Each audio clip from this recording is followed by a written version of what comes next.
savoring my morning coffee, relishing the rare quiet when my phone buzzed, shattering the peace. The message was blunt and loaded. Why would you do this to me? It was from my daughter, Emma. I didn't need to guess what she meant. A pang of guilt nudged at me, but another part of me bristled at her audacity.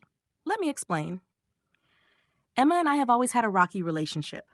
When her mother and I divorced, she was just 10. I did everything I could to shield her from the fallout, but her resentment toward me was unmistakable. Things only worsened when I remarried 2 years later.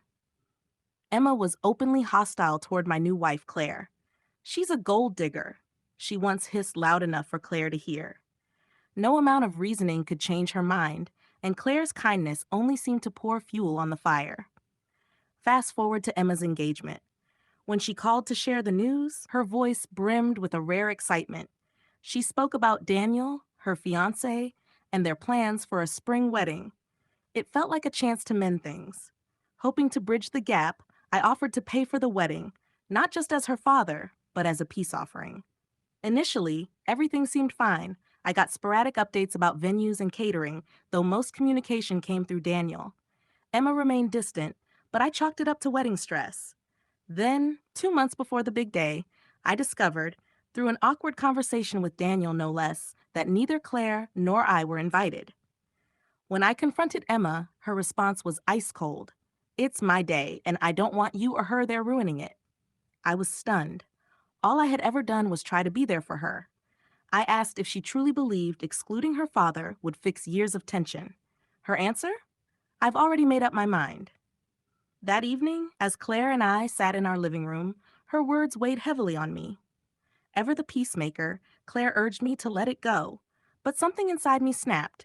I had financed every detail of this wedding, the venue, catering, even the extravagant floral arrangements, and yet I wasn't welcome.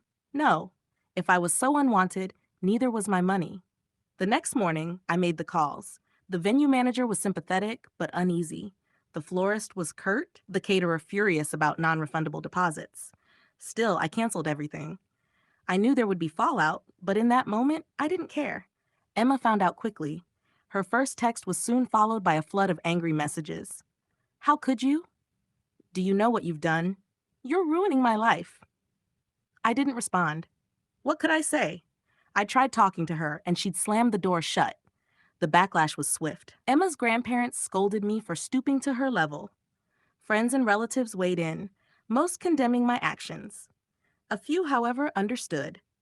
Actions have consequences, one friend reminded me.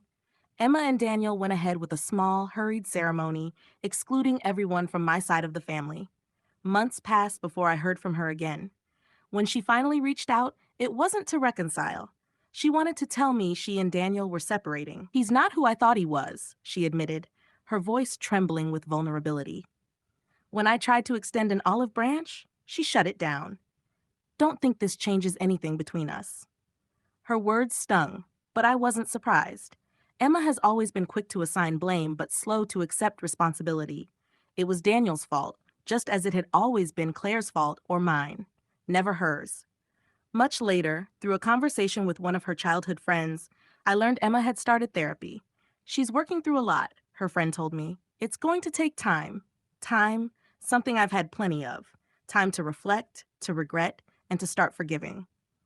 I don't know if Emma and I will ever fully mend our relationship, but I've stopped hoping for a fairy tale ending. Sometimes the best you can hope for is a truce. And maybe, just maybe, that's enough.